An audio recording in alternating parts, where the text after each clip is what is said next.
Праслухоўванне радыё з Лондона на польскай мове. Распаўсюджаная з'ява ў Беластоку. Міхась Лынькоў.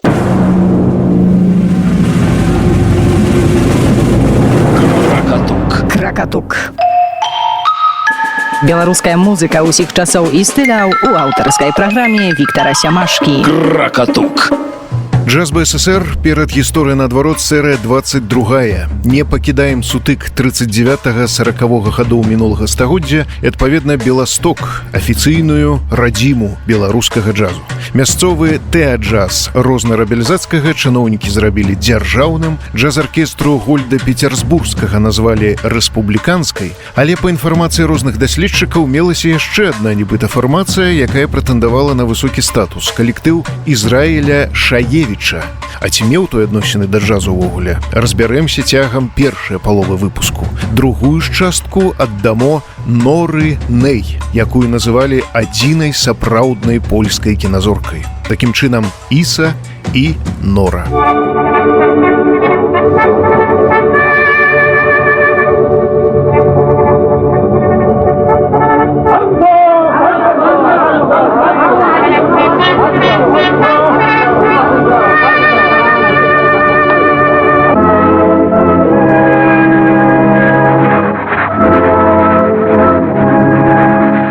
Перадусім давайте паказальна-фрагментарна апішам сітуацыю восені і снежня 1939 году ў заходняй Беларусі. І ўжо не паводле тагачаснай прэсы ці кінакронікі, а згодна з дакументамі, што засталіся ў беларускіх ды расійскіх дзяржархівах, пастановамі, лістамі, зводкамі і дакладнымі запіскамі, некаторыя з якіх ішлі пад грыфам «строга сакрэтна».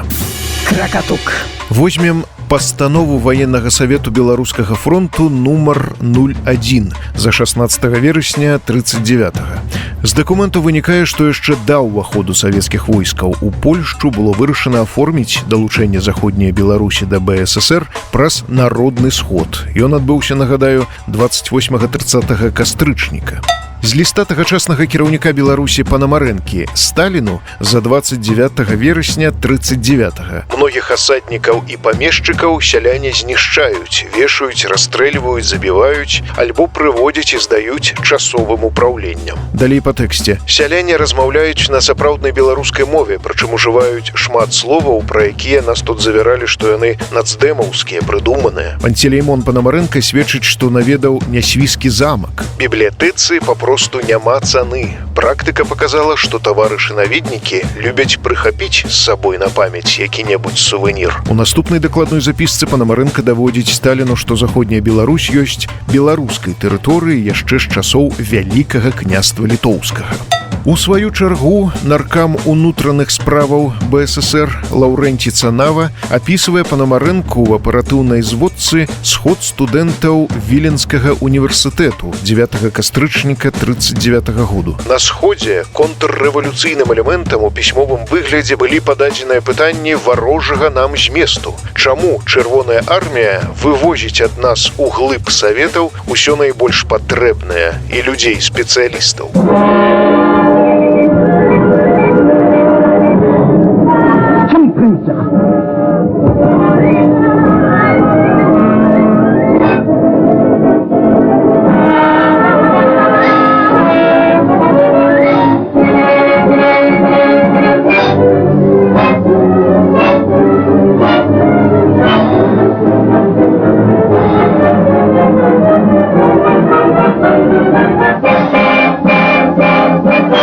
Чатырнаццатага кастрычніка 1939 году выйшла пастанова ЦК КПБ Беларусі датычная бежанцаў. Выяўлена, што да гэтай пары ні часовыя ўпраўленні, ні савецкія органы БССР не звярнулі аніякай увагі на стан уцекачоў. Апошнія скапіліся па гарадах заходняй Беларусі, за невялікім выключэннем знаходзяцца без прытулку, працы і многія без сродкаў для існавання. Прапаноўвалася перапісаць усіх уцекачоў, дазвалялася размяшчаць іх у дамах, пакінутых уладальнікамі. 18 лістапада інтэндант 3-го рангу у ЦК ВКПБ з Баранавічаў скардзіцца ў сваёй запісцы. Мясцовыя ўлады чыняць гідоту, высяляюць з кватэраў, гвалтоўна ушчыльняюць нават тых, каго ўвогуле паводле нормаў не варта ушчыльняць. Агітацыя сярод дробнай буржуазіі ладзіцца шляхам запужвання ды пагрозаў. Нехта Йофе выдае сябе за гандлёвага камісара, набірае ў крамах поўныя машыны тавару, заяўляючы, што яму яшчэ дадзенае права рэквізіцыі. Кракатук. 29 лістапада з указання часовага ўправлення Палескай вобласці. Асобы, якія атрымоўвалі пенсію па інваліднасці, атрыманай імі ў барацьбе супраць савецкай улады, пенсіі не павінны атрымліваць. З іншага дакументу можна дазнацца, што ў Ваўкавыску чыгуначнік-самавук Георгій Пех цягам 16 гадоў збіраў вельмі каштоўны археалагічны матэрыял і хаваў ад польскіх уладаў у сваёй кватэры. Са свайго скуднага заробку палову траціў на гэтую справу, часам пакідаючы ў паўгалодным існаванні жонку і дзяцей.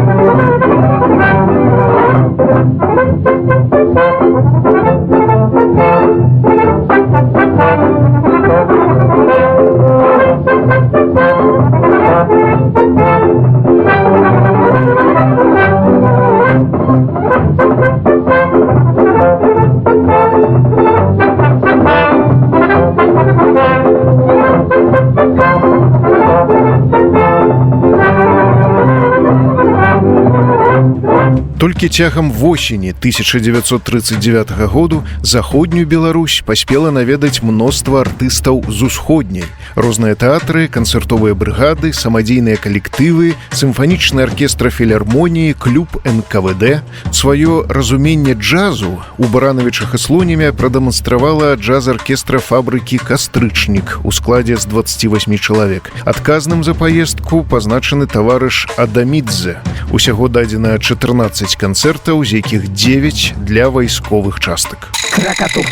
У музычным пляне відавочна, што найбольш увосень 39-га папрацавала брыгада кампазітараў БССР з брыгадзірам Мікалаем Шчагловым на чале. Разам з ім у заходнюю Беларусь былі камандаваныя Мікалай Аладаў, Самуіл Палонскі, Рыгор Самохін, Пётр Падкавыраў і Дзмітры Лукас. Паводле архіўнай справаздачы менавіта яны зарэгістравалі 500 музычных працаўнікоў у Беластоку, Гародні, Берасці ды Пінску, пра што 26 лістапада пісала «Савецкая Беларуссія». У гэты лік увайшлі кампазітары, дырыгенты, аркестранты, салісты, інструменталісты ды вакалісты. З іх яшчэ да пачатку снежня накіраваная брыгада зладзіла ў Беластоку сімфанічную духавую аркестры, музычную школу, канцэртовую эстрадную групу, 5 ансамбляў для кіно і рэстарацыяў. У Берасці Шчагловы таварышы стварылі канцэртовыя аркестры агульнай колькасцю ў 60 чалавек.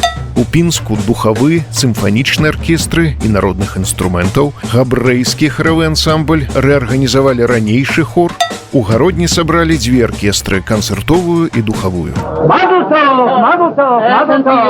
Oh, Herr Gasthaus, ne? Mach verbeten. Geld sind da. Mach du, der einzige Kater, was tut bei dir jetzt und gar rausfahren. Der nur im Ort ist nicht so real.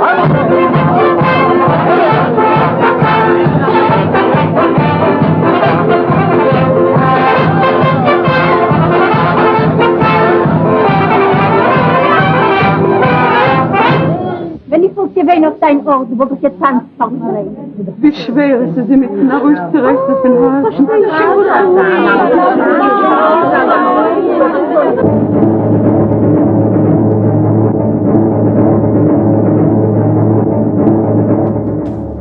Што тычыцца літаратараў, то тагачасны старшыня Саюзу савецкіх пісьменнікаў БССР Міхась Лынькоў налічыў каля сотні пісьменнікаў беларусаў з былое Польшчы і былое Віленскае вобласці, самым таленавітым з якіх назваў Максіма Танка. Кракатук. Біёграф Эдзі Рознера з Берліна Дзмітры Драгілёў адзначае, што аркестры Ізраіля Шаевіча і Зыгмунда Красінскага стаялі першымі ў чарзе па дзяржаўны беларускі статус. А музыказнаўца Дарыюш Міхальскі дадае, што Пантелеймон Панамарэнка, ацэньваючы кандыдатаў у дзярж-джаз, наяўную беластоку аркестру Шаевіча абмінуў увагай, а Гольд і Пецерсбурскі былі для яго музыкамі дансінговымі, у адрозненне ад Рознера.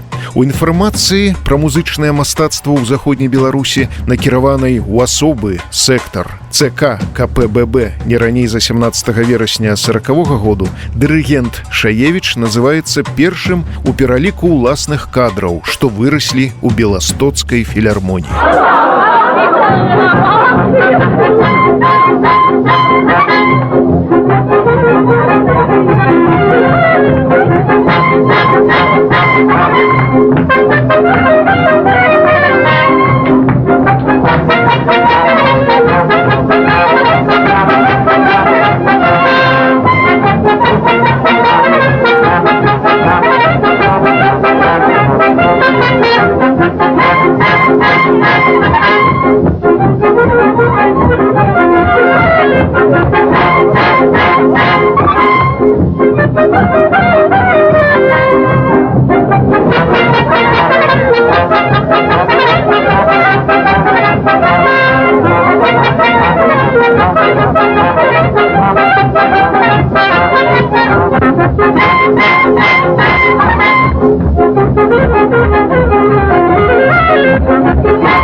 Міжваенная біяграфія кампазітара і дырыгента Ізраіля Шаевіча перасякаецца са многімі ўжо вядомымі нам асобамі. Іса альбо Іза, прозвішча таксама мае варыянты напісання Саевіч і Шаевец, з'явіўся на свет у горадзе Кутна, што ў Лодзькім ваяводстве ў 1910 годзе. Бацькі Юзеф Шаевіч і Діна Зігельскіх былі акторамі ў вандроўным габрэйскім тэатры. Тата Юзеф загінуў падчас грамадзянскай вайны на тэрыторыі былой расійскай імперыі, таму хлопца выхоўваў айчым, таксама актор Абрахам Курц. Музыцы Іса пачаў вучыцца з малых гадоў, хаця давялося папрацаваць і цырульнікам. У 1926-м адукоўваўся ў габрэйскім музычным інстытуце ў Вільні, асвойваў гранне на скрыпцы і тэатральнае мастацтва. Я маю кнігі на продаж. Я зараз заняты. Яны танныя, з Вільні. Ты з Вільні? Так, я адтуль. Мо ты ведаеш добрую яшыву для майго сына? Безумоўна, Вільня ёсць Ерусалімам Літвы, горад вялікіх рабінаў. Кожная яшыва крыніца ведаў.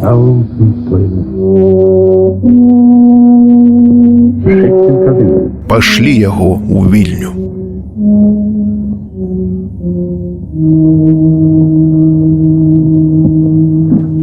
Праз год Ізраіль Шаевіч паступіў у школу імя Мечыслава Карловіча ў Варшаве. Кампазітар Карловіч родам з-пад Смургоняў, як вядома. Згодна з адукацыяй, Іса пачаў граць у тэатральных аркестрах, а ў 31 годзе заняў пасаду музычнага дырэктара ў тэатры імя Абрахама Ісаака Камінскага, дзеда Рут Камінскай-Рознер, які быў родам з Ломжы. Кракатук. Адначасова Шаевіч працягваў навучанне, цяпер у дзяржаўнай музычнай кансерваторыі, дзе яго настаўнікамі сталі Казіміш Сікорскі па кампазіцыі ды Валерыян Бердзяеў па дырыгентуры, у якога вучыўся чалец дзяржджазу Роман Месінг, нагадаю. У 37-м Іса скончыў кансерваторыю з адзнакай.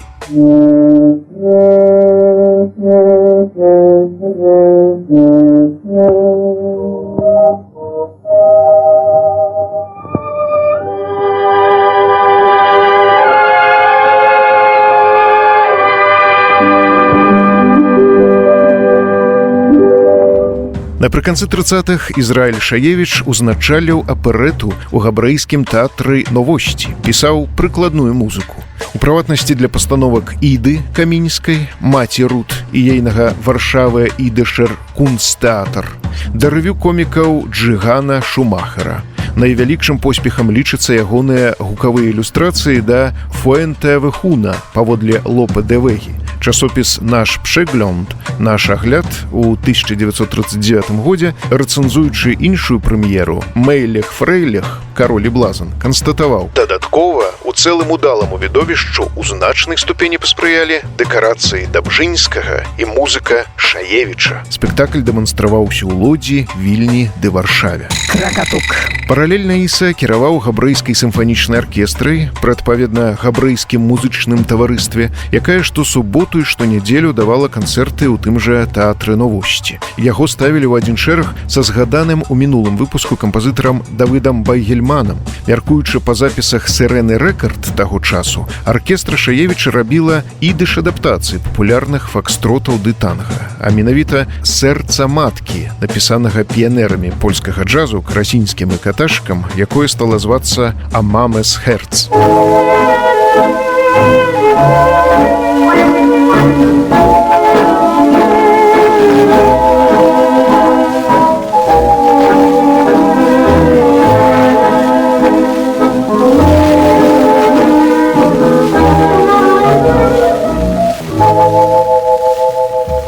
У кінематографе Іса Шаевіч паспеў папрацаваць тройчы. Перадусім напісаў саундтрэк да 22-хвіліннай дакументальнай стужкі «Бамеава Кальхабріют» у барацьбе за здароўе, за якую адказвала таварыства аховы здароўя Польшчы. У тым жа 1947 годзе на экраны выйшла «Тхіесхаф», у перакладзе з ідыш «Зарок». Можна сказаць, рэжысэр Генрык Шаро зрабіў рэмейк нямой стужкі 1924 году, што мела для амерыканскага пракату імя «Эвільна Леджэнд». Асноўныя падзеі ў фільме прыпавесці сапраўды адбываюцца ў Вільні, куды галоўны герой з заможнай і глыбока традыцыйнай юдэйскай сям'і прыязджае вучыцца ў яшыву і спыняецца ў даўняга сябра свайго бацькі. Акурат гукавыя фрагменты саундтрэку мы ставілі перад тым.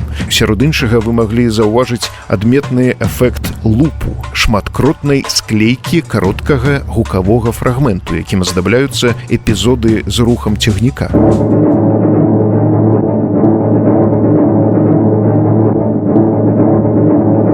У Вільні правінцыйны юдэй еўрапеізуецца, знешне, ды знаходзіць каханне, дачку гаспадара. Эпізод спаткання каханых суправаджаюць даволі фры-джазавыя салаўі.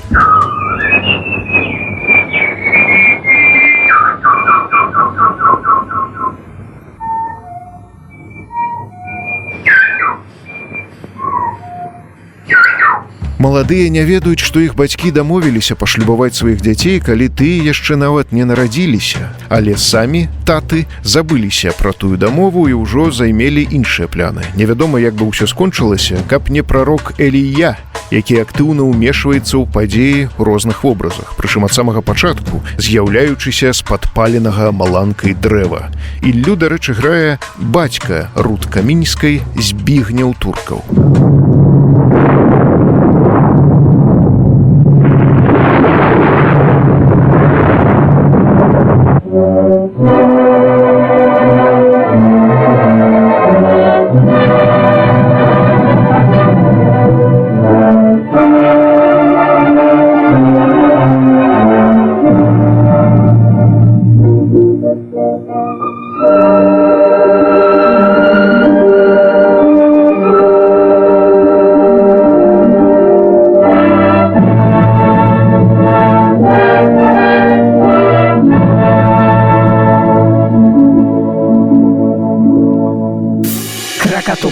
Онехайм Бальшуфа, бяздомны, альбо той самы вечны жыт. У апошнім перадваенным польскім фільме на ідыш рэжысэра Александра Мартына 1939 году Ізраіль Шаевіч адказваў за песні, а аркестроўкі выканаў Генрык Варс. Жонку галоўнага героя грае Іда Камінская, у ролі амерыканскай спявачкі Бэссі занятая беластачанка Вера Гран.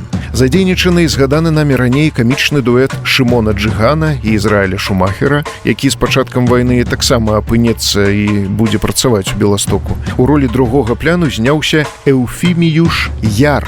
Падобна, што яго сапраўднае імя і прозвішча Антоні Якштас. Пан паходзіў з Вільні, праявіў сябе не толькі як актор і эстрадны артыста, але і паэта-песеннік. Спявае Бессі. Maheim, Maheim, will mir beide gehen. Unser Glück ist schon die Welt zu klein. Unser Heim ist in Schimmer, in Liebe und in Freude. In der Heim ist der Himmel viel mit Sternen ausgestreut. Heim, Heim ist unser Herz gewöhnt. A Welt mit Glück, ihre Engewöhnt.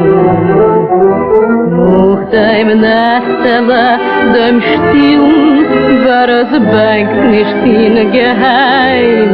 Der verbleibt ohne Welt, ohne Heim.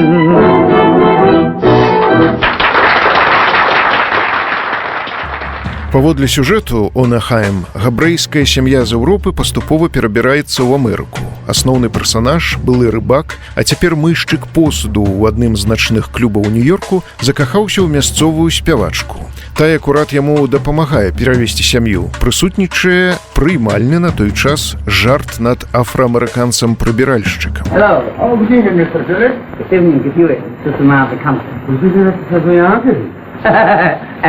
Mit Smollen. Гэта мой сябра. Ён чорны, таму што умываецца са смалой. Гераіня Камінскай напрыканцы вар'яцее, але сканчаецца гісторыя па-галівудску хэпі-эндам. Дарэчы, праз 30 год пані Іда насамрэч перасялілася ў Нью-Йорк і стала першай акторкай з краіны Осацлягеру, намінаванай на Оскара. А згаданы Генры Кварс пасля вайны стаў галівудскім кампазітарам. Шаевіча ж чакаў іншы лёс. Ob gegangen zu dir, ob nur euch gekickt, auf dein stillen Klapp in dir. Ob mich eingewiegt in das Häuschen Glück, heute der Wachung besser in Träumen zurück.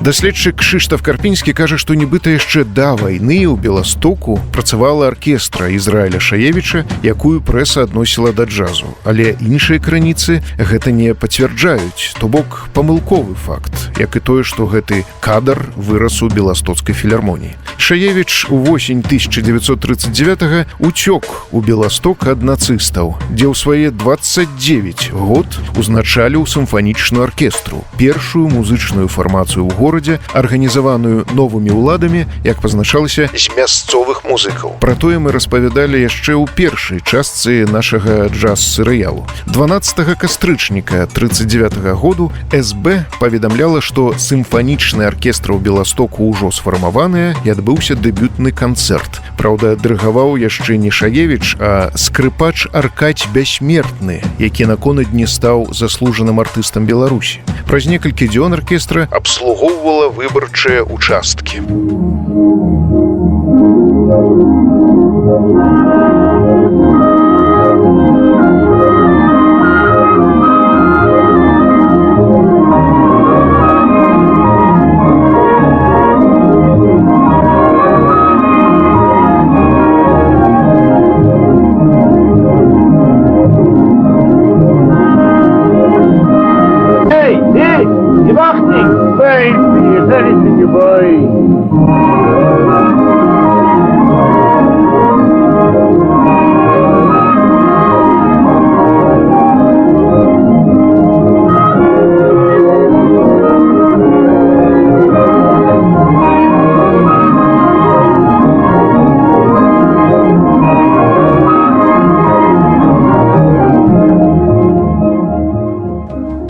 Сімфанічная аркестра беластоцкай філармоніі складалася з 45 чалавек. Нагадаю, у калектыве паспеў адзначыцца перад тым, як далучыцца да дзярж-джазу скрыпач Адам Вернік.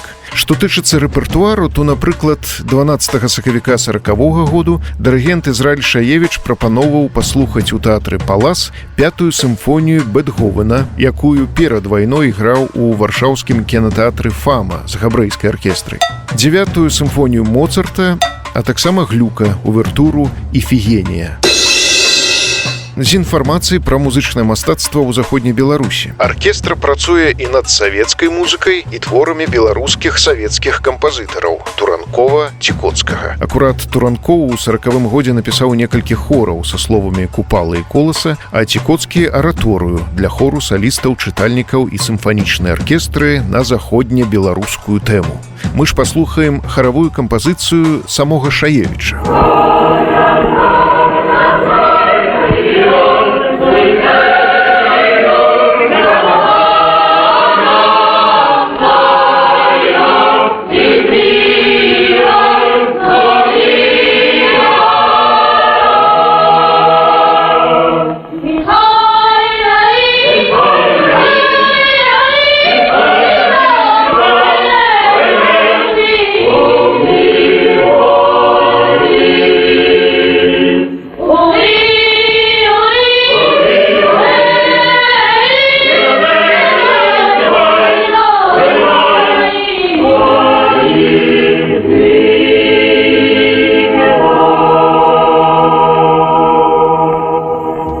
Анонсы, датычныя сімфанічнай аркестры, змяшчала беластоцкая газета «Вольная праца», называючы кіраўніка то Шаевічам, то Шасевічам. А ў верасні таго ж году газета «Лім» пісала, захоўваю правапіс арыгіналу. За апошні час мастацка акрэп і вырас сімфанічны аркестр, дырыжор таварыш Шаевіч, які абслугоўвае цяпер курорт Друскенікі. За час свайго існавання ён падрыхтаваў звыш 20 праграм. Цяпер рыхтуецца праграма, складзеная выключна з твораў беларускіх кампазітараў, у тым ліку і мясцовых, то бок беластоцкіх.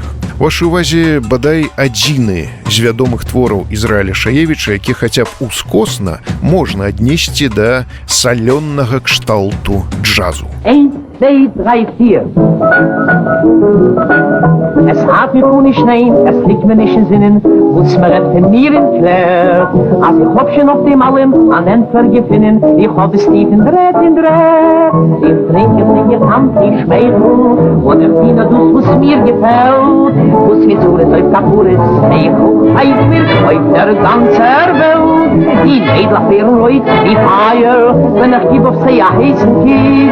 Ach, wie geht es, sie wollen wie Feier, trinken Wein, Flaschen Grieb. Es wird in ihr Split, sie kocht den Sied, weiß, was ich muss, wenn tät.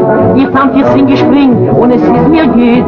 Sucht sie mir alleine, sucht sie, kann es anders sein. Ich trinke, singe, tanze, ich schmeichel, ich diene das, was mir gefällt. Wo's mir zu, das auf Kapures, Heichel, zeig mir auf der ganzen Welt. Ich trinke, singe, tanze.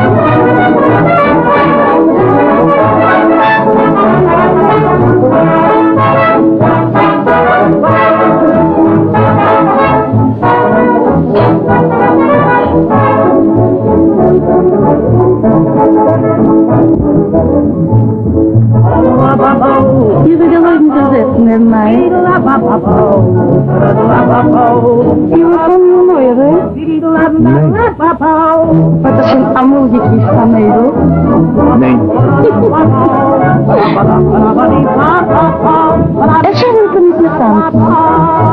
Вядома, што беластоцкая аркестра Шаевіча канцэртавала і ў Менску. А калі пачалася вайна між Гітлерам і Сталінам, наш герой не змог эвакуявацца і вырашыў вярнуцца да маці ў Варшаву.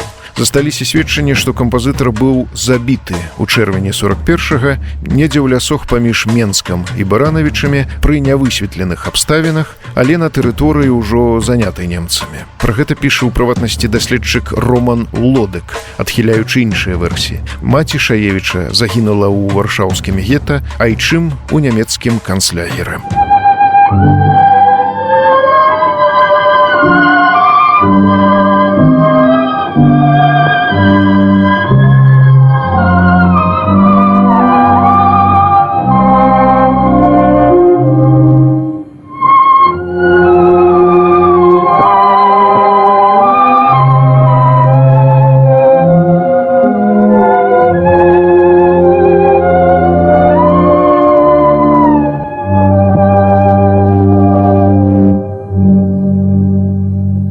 Між іншым, напрыканцы 30-х, пачатку 40-х многіх Шаевічаў закранулі сталінскія рэпрэсіі, нават поўнага цёзку Ізраіля Шаевіча, які таксама паходзіў з-пад Лодзі. У 40-м годзе яго адправілі на спецпасяленне ў Валагодскую вобласць Расіі, а ў 41-м выпусцілі падчас амністыі польскіх грамадзянаў. Дадам, што ў 1963 годзе у тэатры жыдоўскім у Варшаве таксама былая рэпрэсаваная Рут Камінская грала ў пастаноўцы «Церкеле», дзе гучэла інтэрмедыя на мелодыю Іза Шаевіча. Мы ж паслухаем загалоўную тэму з бяздомнага. Спявае хор Варшаўскае сінагогі.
Беларуская музыка ўсіх часоў і стыляў у аўтарскай праграме Віктара Сямашкі. Кракатук. Заўважу, што цяперашняя беластоцкая сімфанічная аркестра вядзе свой адлік толькі з 1954 году, а не з 39-го, і пра Ізраіля Шаевіча не згадвае. Затое драматычны тэатр імя Александра Венгеркі адзінае з творчых аб'яднанняў, створаных беларускімі ўладамі ў Беластоку, якое функцыянуе да нашага часу. Тым не менш, сваю гісторыю сучасны тэатр афіцыйна пачынае таксама не з 39-го, а на год раней, калі быў папросту ўзведзены яго канструктывісцкі будынак. Аднак звернемся да прэсы. Савецкая Беларусія за 14 кастрычніка 1939 году. У памяшканне часовага ўпраўлення Беластоку увайшла худзенькая, невысокая жанчына за смуглым тварам. Я кінаартыстка Нора Нэй, дзе можна ўбачыць старшыню.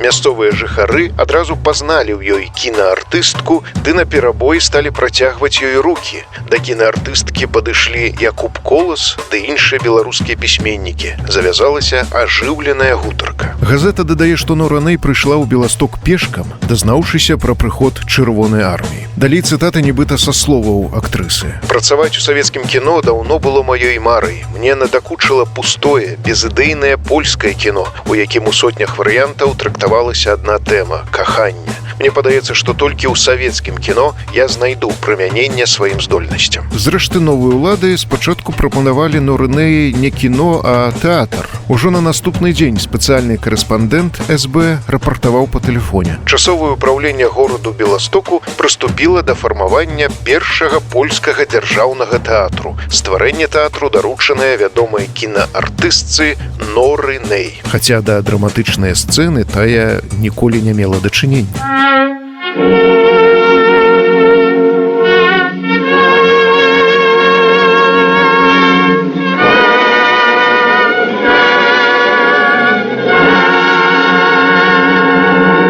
Дата з'яўлення Норы Нэй на свет 26 траўня 1906.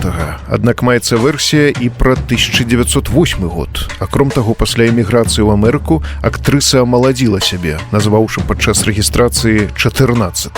Таксама розныя крыніцы называюць розныя месцы народзінаў. Васількаў, гэта ў 9 кіламетрах ад Беластоку, Селяхоўскія, ля Васількава, пункт Гарадзенская губерня на той час.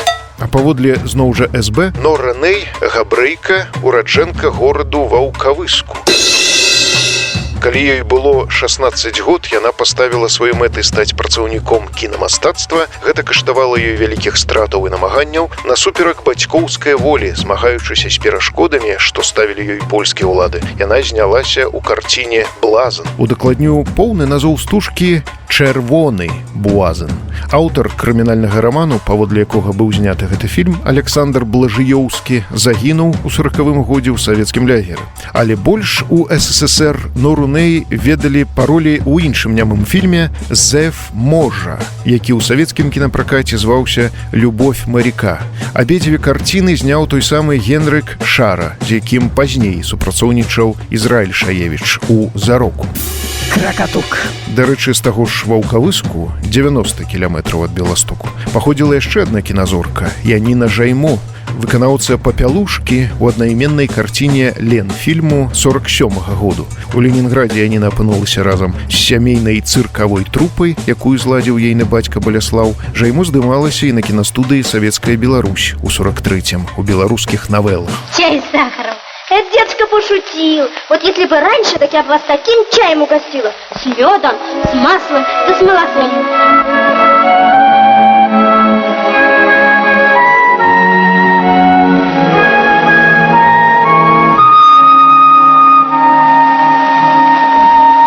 Але вернемся да біяграмы Норы Нэй. Сапраўднае імя і прозвішча акторкі Соня Нейман альбо Софья Неуман.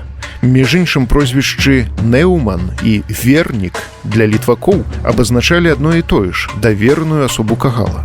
Да дуэту Нэй Соня ніякага дачынення не мела, але была не менш плястычнай, асабліва ў румбе ды арыентальных танцах, што даказала ў кіно. Бацька Соні Якаў Нейман лічыўся па тых часах заможным прадпрымальнікам, валодаў складам драўніны, а маці Марыя сканала, калі дачка была зусім малой. Затое Соня мела 2 старэйшых сёстраў і брата. Сям'я перабралася ў Беласток, але частка дзяцінства Соні прайшла ў Баку, дзе бацька яшчэ перад Першай сусветнай вайной вырашыў працягнуць свой бізнес. Там жа ўпершыню схадзіў з малодшай дачкой у кіно. Той момант яна запомніла на ўсё жыццё. Кракатук. Падчас рэпатрыяцыі ў 1921 годзе сям'я Нейманаў вярнулася ў Беласток, дзе Соня паступіла ў элітарную гімназію Давыда Друскіна на старой вуліцы Шляхецкай, 4. Будынак, цяпер на скрыжаванні алеі Пілсудскага з вуліцай Варынскага, захаваўся дагэтуль, але больш вядомы сваім муралам «Дзяўчынка з палівачкай».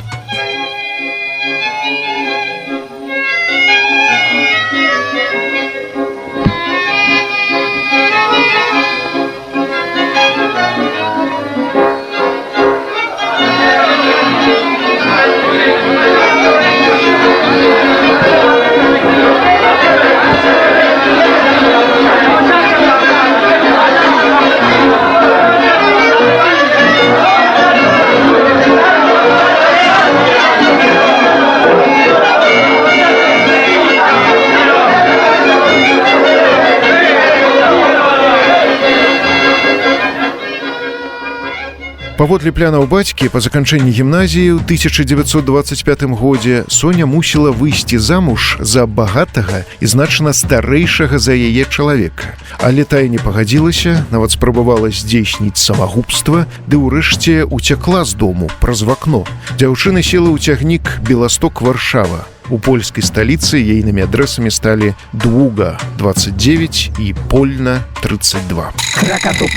У Польшчы на пачатку 20-х узніклі 2 кінашколы – студіо фільмовы і інстытут фільмовы. Соня Нейман трапіла ў другі, там жа здабыла сабе новае імя – Нора Нэй, і асабліва не раскрывала свайго паходжання. Дэбют на экране, эпізадычная роля ў сатырычным фільме «Горэнчка Золотего» «Залатая лихаманка» адбыўся ў 26-м годзе. Пасля першай ж ролі акторка здабыла сталы кантракт з кінастудыі «Лео Фільм» і здымалася да самага канца 30-х. У ейнай фільмаграфіі тузін стужак, палова з якіх, на жаль, загінула падчас вайны.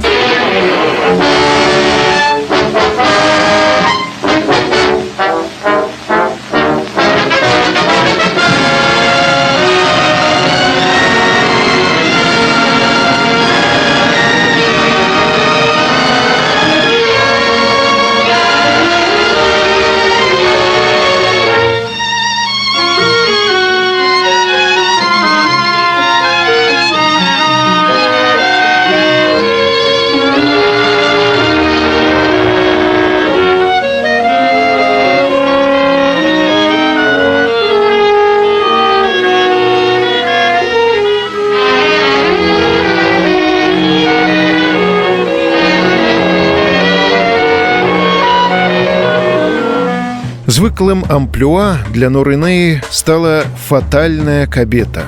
Цыркачка, жонка забойцы, танцорка, нявеста бандыта, харэограф, удзельніца злачыннай суполкі, дзікая дзяўчына з гораў, няверная жонка шэйха. У кінасюжэтах альбо яе забіваюць, альбо яна забівае, і саму сябе таксама. У фільме «Гвоз пустыні», які здымаўся ў рэальных пяскох Сахары, Нора Нэй прадэманстравала, чым ёсць папулярны тады арыентальны эратызм, хаця ейны танец адбываецца нібыта пад беларускую польку, сыграную на арабскі лад.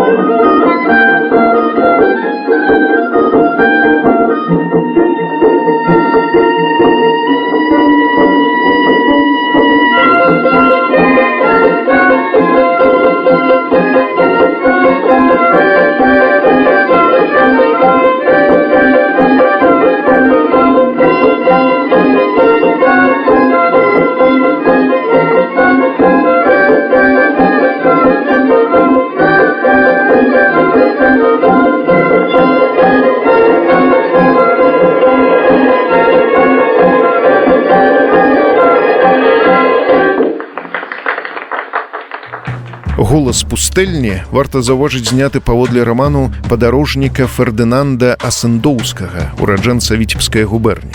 А за музыку адказваў Генрык Варс. Увогуле, карціны з Норай Нэй дэманстраваліся і ў Еўропе, і ў Злучаных Штатах Амерыкі. Акторка мела запрашэнне ад берлінскай студыі «Уфа», але была звязаная кантрактам у Польшчы. Калі на пачатку кар'еры адмыслоўцы бачылі ў ёй будучую Полю Негры, польку, якая стала зоркай Голлівуду, то ў 30-х параўноўвалі з Грэтай Гарба і Джан Кроуфорд. Кракатук. Нора Нэй неаднойчы грала расеек, двойчы дачок расійскіх генералаў. Пэўна, дзякуючы так званаму крысоваму акцэнту. Фільм «Цурка генерала Панкратова» альбо «Замах на губернатора» 34-го году з Норай у галоўнай ролі не пашкадавала тагачасная польская цэнзура. Мелася нават асобная версія для Румыніі. Але ў абедзвюх копіях засталася бадай самая эратычная сцэна ў гісторыі перадваеннага польскага кіно, як сведчаць кіназнаўцы. Пераказваць не буду. У тым жа фільме Нора ўпершыню заспявала ў кадры, і гэта адзіны вядомы запіс ейнага вакалу. Прытым словы на вальс «Бастон» Генрыка Варса склаў сам аўтар сцэнару Юліан Тувін.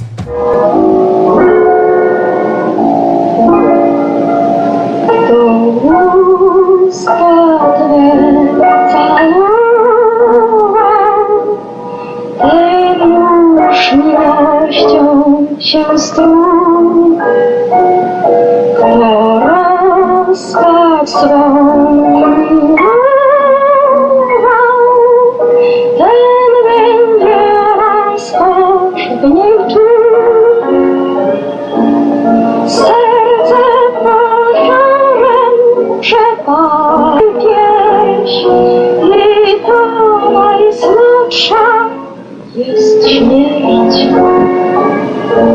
kto usta twe całował, już by stracony na wpół. Nie uchronisz się miłości, ani szczęścia, ani łez. Będziesz cieszyć się, śmiać, będziesz cierpieć, lękać. Lecz cokolwiek się stanie, to wiedz, kto usta twe całował, ten już miłością się strój. Nie bądź smutny, Alosza, nie warto.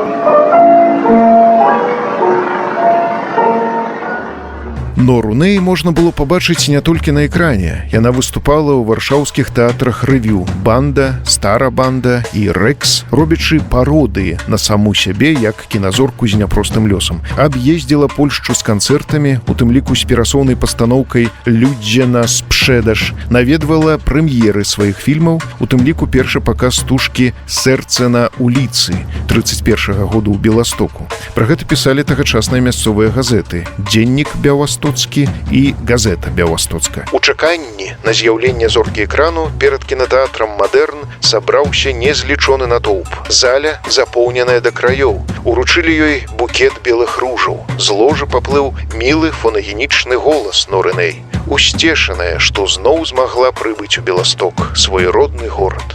Кракатук. Саундтрэк «Да сэрца на вуліцы» напісаў Шымон Каташык. У інструментальнай версіі тытульны вальс-бастон зафіксавала фірма «Каламбія». Як канстатуе Кшыштаф Карпінскі, той бастон, неўзабаве дзякуючы спяваючай акторцы Норы Нэй, стаўся хітом. Але маем у наяўнасці толькі інструментал.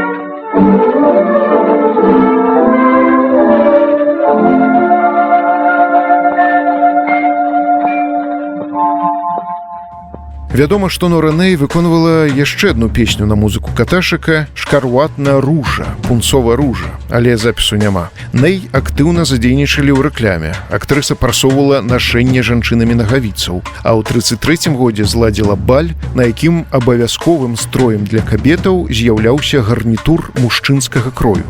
На вокладцы часопіса «Кіно» таго ж году фотапартрэт падпісаны «Ніякая кабета не можа існаваць без тэлефона». Так кажа Нора Нэй, каралева экрану. Тытул яна займела ў выніку плебісцыту. Pan dar telefon tutaj. Dziękuję. Przepraszam pana.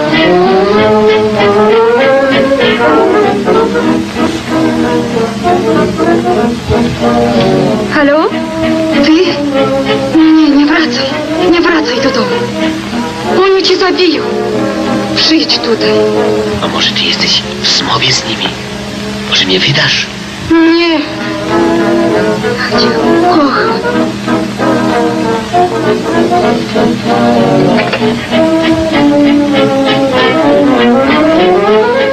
У сваім перадапошнім фільме «Коб'еты над пшэпасцям» Нора Нэй сыграла дырэктарку танцавальнай студыі, звязаную з продажам жывога тавару, то бок танцорак. Рэжысэрам выступіў Міхал Вашыньскі. Ён жа зняў перад тым «Гуос пустыні» і з музыкай пецярсбургскага «Co mój mąż robi w nocy». Стужку пра кабетаў над прорвай падтрымаў польскі камітэт барацьбы з гандлем кабетамі і дзецьмі. Румбу з яго, пад якую танчыць Нора, пачуем напрыканцы. Dość!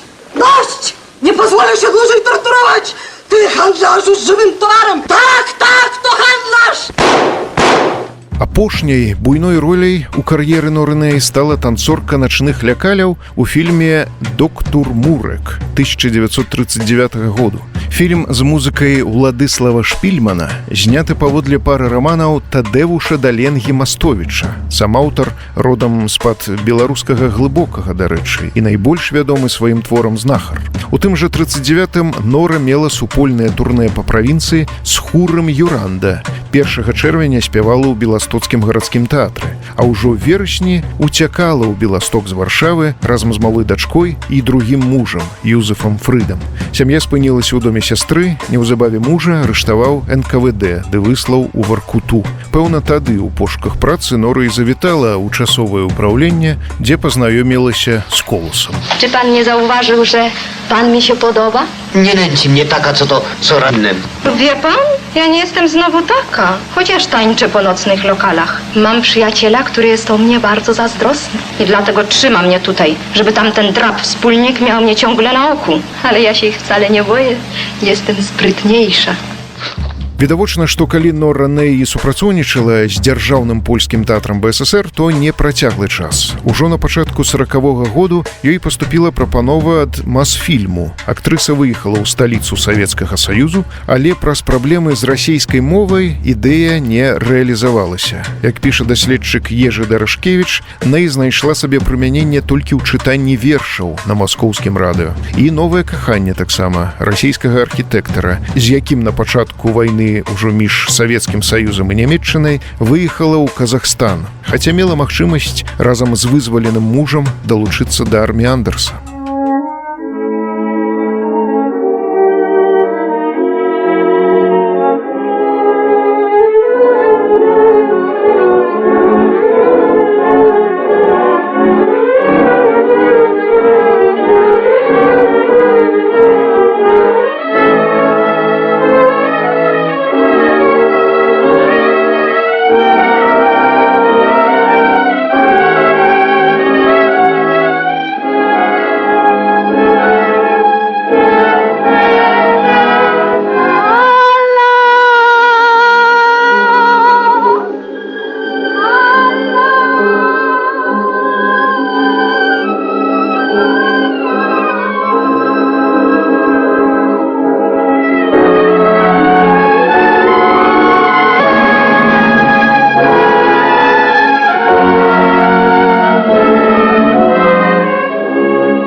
Па заканчэнні вайны Нора Нэй наведала Беласток, высветлілася, што ніхто з яе сваякоў не выжыў. Дом у Варшаве быў разбураны. Спроба паўдзельнічаць у здымках у лодзі скончылася безвынікова. Вобраз «фам фаталь» не падыходзіў для новага польскага кіно.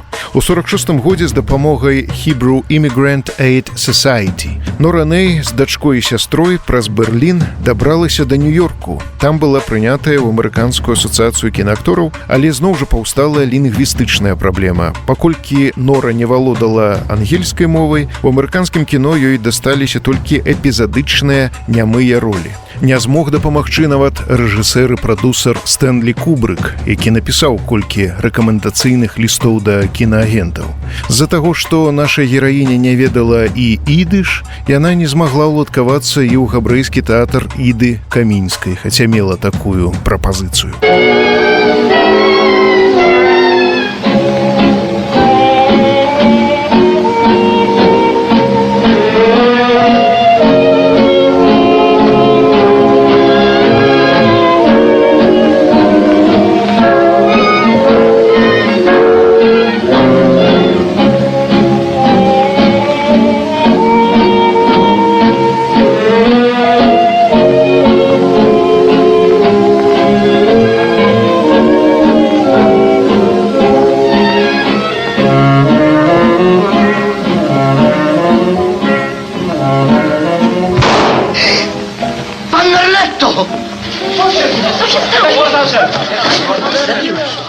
У выніку былая кіназорка Нора Нэй зарабляла на фабрыцы лялек, даглядала дзяцей хворых, прыбіралася ў дамах заможных амерыканцаў, служыла архівісткай у буйных карпарацыях. Між іншым, наняла сваім дапаможнікам у архіве першага чарнаскурага ў гісторыі адной з кампаніяў. Чацвертым і апошнім па ліку ейным мужам стаў бізнэсовец на пенсіі Леон Фрыдлянд, выхадзец з расійскай імперыі. У прынцыпе, адбылося тое, чаго так і хацеў Якаў Нейман, калі дачка скончыла гімназію.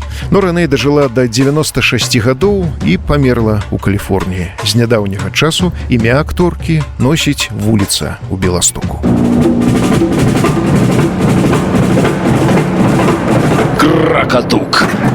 Беларуская музыка усіх часоў і стыляў у аўтарскай праграме Віктара Семашкі. Кракатук.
Dobrze było.